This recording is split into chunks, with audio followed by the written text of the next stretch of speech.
Iran और Israel के बीच युद्ध के बाद में पहली बार सीज फायर के बाद में पहली बार अयातुल्ला अली खामेनेई, ईरान के सुप्रीम लीडर, वो सामने आए और उन्होंने अपना एक खास संदेश दिया है। ईरान के लोगों को भी संबोधित किया है, दुनिया को भी इसमें संदेश दिया है और उसके साथ साथ भारत का भी इसमें स्पेशल थैंक्स कहा गया है।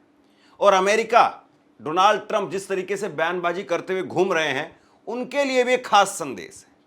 कुल मिलाकर के अयातुल्ला अली खामेनेई ने अपने इस संदेश में साफ कर दिया है कि सीज फायर को लेकर के जो बातें कही जा रही है उनमें कितनी सच्चाई है, या ईरान अभी भी एक्टिव मोड में है, ईरान अभी भी अपने आप को पूरी तरह से जंग के लिए तैयार कंडीशन में रखना चाहता है, क्योंकि कभी भी किसी भी वक्त में इजराइल और अमेरिका ये मौका देख रहे हैं कि हम वापसी से उनके ऊपर हमला कर सकें। एक तरीके से उनके मैसेज का लबोलबाब आप ये कह सकते हैं।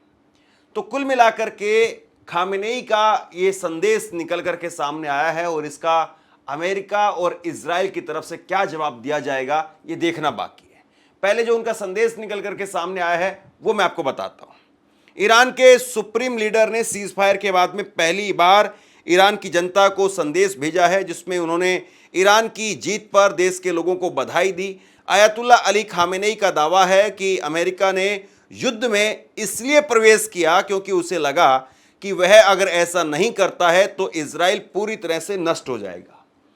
तो इस संदेश में उन्होंने ये साफ कर दिया कि अमेरिका का आना वो ताकत की नुमाइश नहीं थी, बल्कि एक मजबूरी की निशानी है, क्योंकि अगर अमेरिका ऐसा नहीं करता तो इजराइल पूरी तरह से तबाह हो सकता था। इजराइल आतुर हो रहा था ईरान के परमाणु ठिकानों पर हमला करने के लिए, और जिस तरीके से ईरान ने हमले किए उसके बाद में इजराइल के साथ कुछ भी हो सकता था। तो इजराइल को बचाने के लिए अमेरिका इस जंग में कूदा। ईरान और इजराइल युद्ध में सीज फायर के बाद ईरान के सुप्रीम लीडर ने पहली बार देश की जनता को संबोधित किया। उन्होंने अपने संबोधन में ईरान की जनता को जीत की बधाई दी, साथ ही कहा कि ईरान ने जायनी दुश्मन को ध्वस्त किया है। इस संदेश से पहले ईरान के अधिकारियों के हवाले से न्यूयॉर्क टाइम्स ने रिपोर्ट की कि इजराइल और अमेरिका हमले से बचने के लिए सुरक्षा बल खामेनेई को तेहरान के एक सुरक्षित बंकर में ले गए। माना जा रहा है कि यह संदेश खामेनेई ने बंकर से दिया होगा। तो खामेनेई न केवल अपनी सुरक्षा को सुनिश्चित कर रहे हैं, बल्कि उसके साथ साथ ईरान को कैसे इजराइल और अमेरिका से बचाया जाए इस बात को भी वो सुनिश्चित कर रहे हैं। 24 जून को सुप्रीम लीडर ने कहा था कि जो लोग ईरानी लोगों को और उनके इतिहास को जानते हैं वो जानते हैं कि ईरानी राष्ट्र आत्मसमर्पण करने वाला राष्ट्र नहीं है। ये ट्रंप के उस धमकी का जवाब था जिसमें कहा गया था कि ईरान अनकंडीशनल सरेंडर करे। उन्होंने आगे कहा कि इस सारे हंगामे और दावों के कारण इस्लामी गणराज्य के प्रहारों के तहत जायूनी शासन को व्यवहारिक रूप से उखाड़ फेंका गया और कुचल दिया गया। तो यहां पर खामेनेई कह रहे हैं कि हमने इजराइल को और इजराइल के शासन को धूल चटा दी है, जमीन चटा दी उसको। हालांकि ये बात अलग है कि नेतन्याहू अपनी जीत के दावे कर रहे हैं। कल मोसाद के अध्यक्ष की तरफ से, सुप्रीम लीडर मोसाद के, उनकी तरफ से दावा किया गया कि नहीं, हमने ईरान में घुस करके मारा है। युद्ध में अपने अपने दावे होते हैं, लेकिन इतिहासकार और पूरी दुनिया जो इस युद्ध को दोनों पक्षकार से अलग होकर के देख रही थी, वो जानती है कि किसने किसका कितना नुकसान किया। इजराइल की हार के डर से अमेरिका जंग में कूदा। अयातुल्ला अली खामेनेई का दावा है कि अमेरिका ने युद्ध में प्रवेश इसलिए किया क्योंकि उसे लगा कि अगर वह ऐसा नहीं करता है तो इजराइल पूरी तरह से नष्ट हो जाएगा। हालांकि इस युद्ध से उसे कुछ खास हासिल नहीं हुआ। खामेनेई ने आगे कहा कि यहां भी इस्लामिक रिपब्लिक विजयी हुआ है और बदले में अमेरिका के चेहरे पर जोरदार तमाचा लगा है। तो खामेनेई का एक तरीके से संदेश आप कह सकते हैं कि ईरान की जनता को बधाई देने वाला और उसके साथ साथ इजराइल और अमेरिका को एक्सपोज करने वाला था, क्योंकि लगातार डोनाल्ड ट्रंप ट्वीट कर रहे हैं, लगातार डोनाल्ड ट्रंप अलग अलग प्रेस कॉन्फ्रेंस में या प्रेस ब्रीफिंग में पत्रकारों से दावे कर रहे हैं, और ऐसे में खामेनेई का सामने आना ऑफिशियल तौर पर सामने आकर के जवाब देना यह बहुत जरूरी था। अभी भी कुछ खबरों में यह दावा किया जा रहा है कि Iran ready to attack mode में है। ईरान को अभी भी अपने परमाणु और सैन्य ठिकानों पर हमलों का डर है। अमेरिका के सैन्य अधिकारी पहले ही कह चुके हैं कि अगर फिर से हमला हुआ तो हम जवाब देने के लिए पूरी तरह से तैयार हैं। ऐसा इसलिए किया जा रहा है क्योंकि कुछ पश्चिमी रिपोर्ट में दावा किया गया है कि ईरान का न्यूक्लियर प्रोग्राम पूरी तरह से खत्म नहीं हुआ है और वह इसे फिर से शुरू कर सकता है। वहीं इजराइल के कुछ अधिकारियों ने भी इस बात के संदेश दिए हैं कि ईरान के ऊपर वह फिर से हमला कर सकता है। कुल मिलाकर के बात यह है कि इस युद्ध में हमने देखा कि कैसे अमेरिकी बेस पर ईरान की तरफ से हमला किया गया, कैसे इस युद्ध में इजराइल की तरफ से सार्वजनिक तौर पर यह कहा गया कि वो सीज फायर चाहते हैं। अब ये दो बड़े संदेश हैं जो ये बताते हैं कि इस युद्ध में जीत किसकी हुई है। ये दो बड़े संदेश हैं जो ये बताते हैं कि इस युद्ध में ईरान भारी पड़ा है या बैकफुट पर था। क्योंकि अगर ईरान बैकफुट पर था तो इजराइल की तरफ से सीज फायर की पेशकश क्यों की जा रही थी, और अगर ईरान बैकफुट पर था तो ईरान कैसे ये हिमाकत कर सकता है कि वो अमेरिकी एयरबेस पर हमला करे। इसका मतलब ये है कि ईरान इस युद्ध में भारी पड़ा है, और ईरान अगर भारी पड़ा जिसकी वजह से अमेरिका को और इजराइल को पीछे जाना पड़ा, तो इसका मतलब यह है कि वो मौके के इंतजार में है, घात लगा करके इंतजार कर रहे हैं कि किस तरीके से, कब, कैसे, कौन सा मौका मिले, कहां मौका मिले, और उसके बाद में हम अपने अपमान का, हमारे ऊपर जो हमला किया गया उसका, और हमारी जो ईगो हर्ट की गई उसका बदला लेंगे। इसके बाद खामेनेई की तरफ से एक के बाद एक कई ट्वीट किए गए। खामेनेई ने लिखा कि मेरी बधाई हमारे प्रिय ईरान को अमेरिकी शासन पर मिली जीत के लिए। अमेरिकी शासन ने सीधे तौर पर युद्ध में हिस्सा लिया, इसलिए ऐसा किया गया क्योंकि उन्हें लगा कि अगर ऐसा नहीं किया गया तो जायनिस्ट शासन पूरी तरह से तबाह हो जाएगा। उन्होंने इस शासन को बचाने के प्रयास में युद्ध में प्रवेश किया, लेकिन कुछ भी हासिल नहीं कर सके। इसके बाद एक और ट्वीट उन्होंने किया जिसमें उन्होंने कहा कि अमेरिकी राष्ट्रपति ने कहा कि ईरान को आत्मसमर्पण करना होगा। बिना कहे स्पष्ट है कि यह बयान अमेरिकी राष्ट्रपति के मुंह से निकलने के लिए बहुत बड़ा है।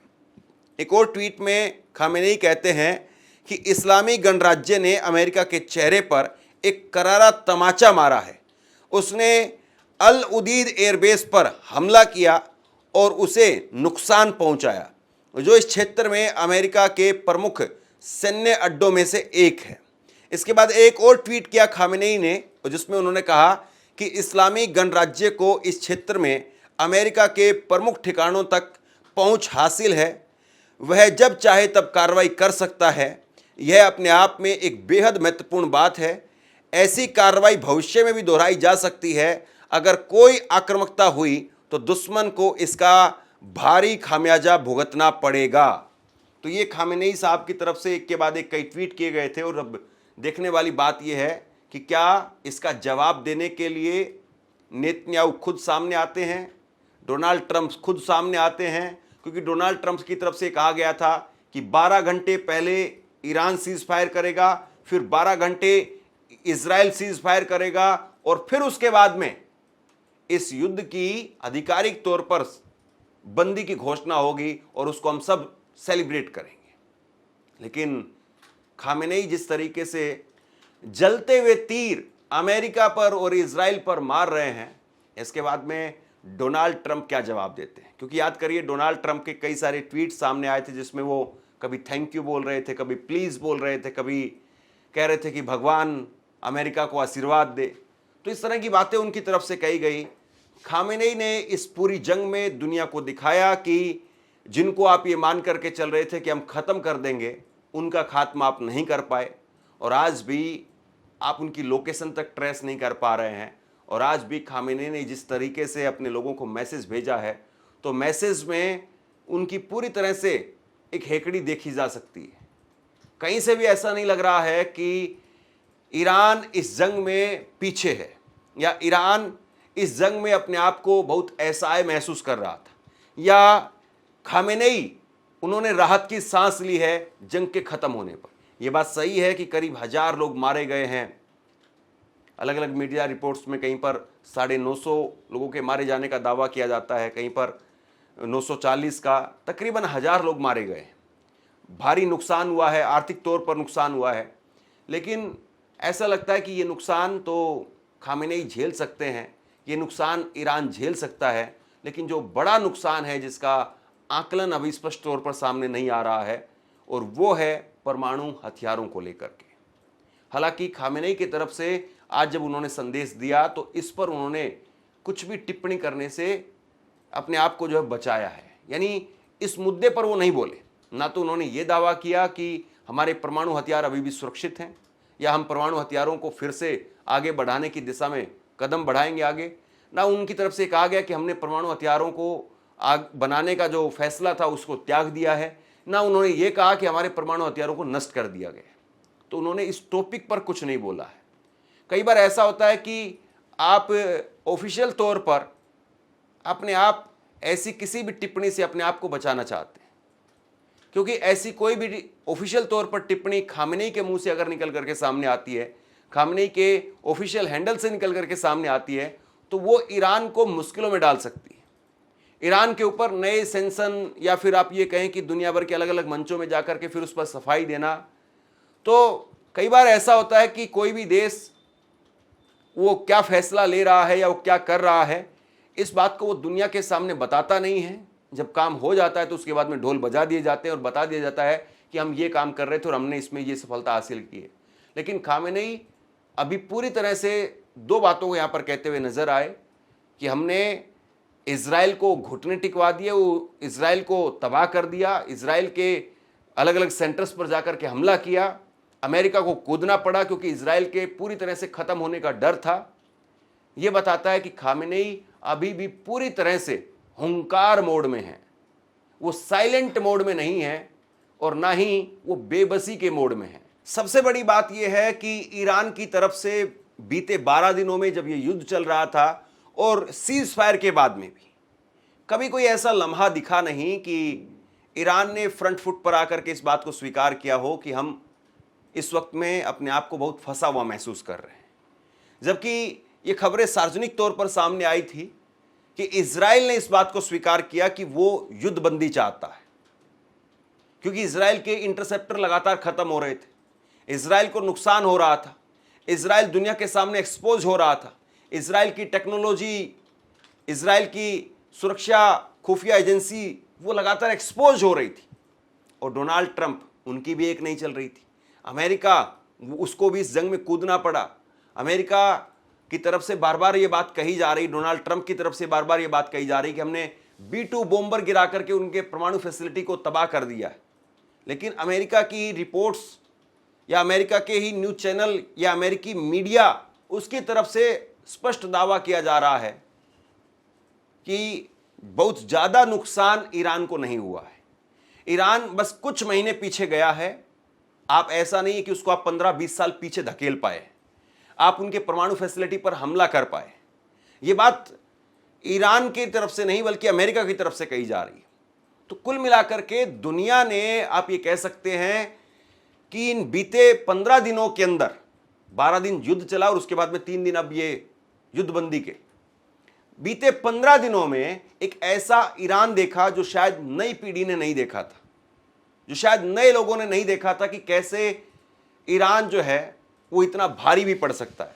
और सच कहूं तो 15 दिन पहले इसको लेकर के दुनिया भर में ऐसे बहुत कम लोग थे जो इस बात पर यकीन कर पा रहे थे कि ईरान इतनी मजबूती से खड़ा रहेगा या खामेनेई वो जिंदा भी बचे रहेंगे।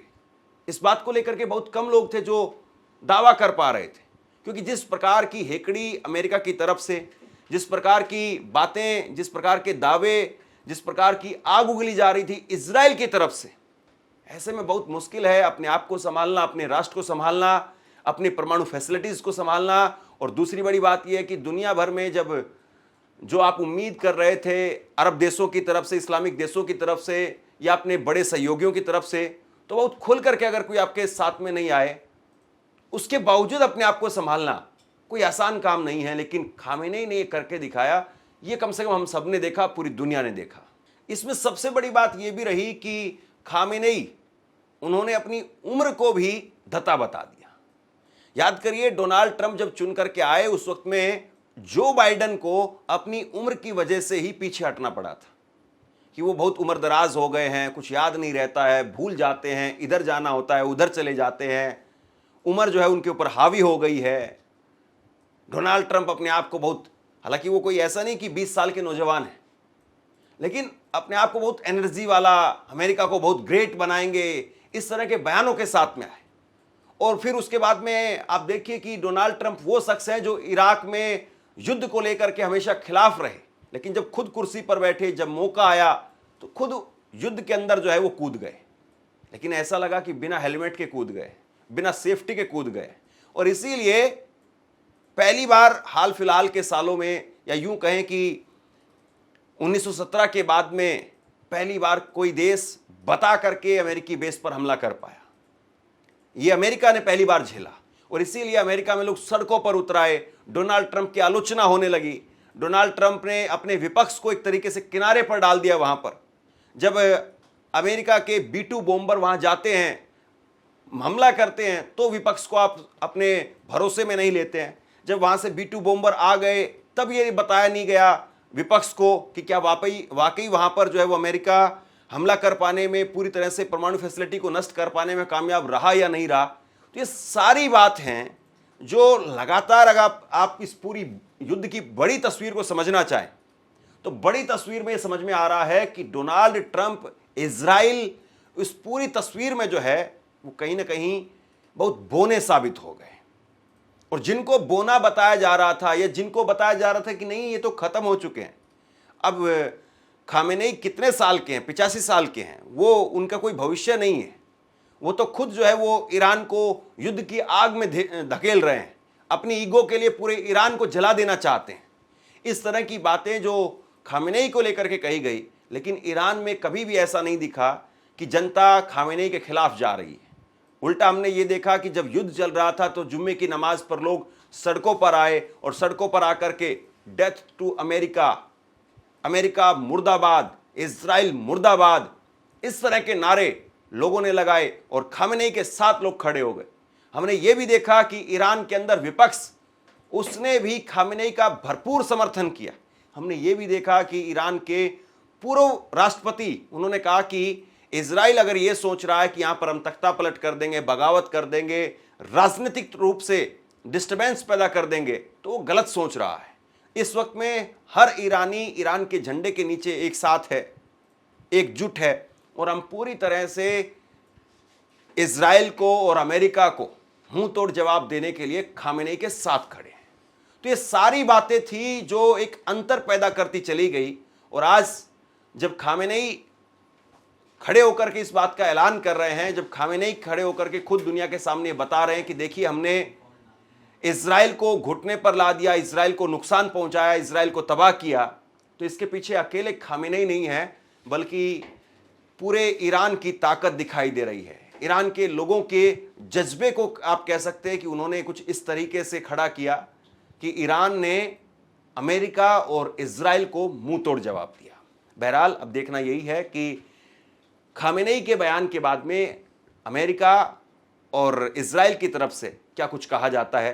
क्या अब ये जंग पूरी तरह से ख़त्म हो रही है और अब बस केवल औपचारिकताएं बाकी हैं, केवल एक दूसरे की तरफ से एक दूसरे पर जो फाइनल हमले, जो जुबानी हमले किए जाते हैं वो किए जा रहे हैं और इसके बाद में सब अपनी अपनी वापसी काम पर लग जाएंगे, या फिर अभी इसमें जो कहा जाता है ट्विस्ट इन द टेल, क्या वो होना बाकी है? क्या पिक्चर अभी कुछ ट्विस्ट लेगी? ये देखना बाकी है। शेयर कीजिए इस खबर को और आप क्या सोचते हैं नीचे कमेंट बॉक्स में लिख करके मुझे ज़रूर बताइए। धन्यवाद।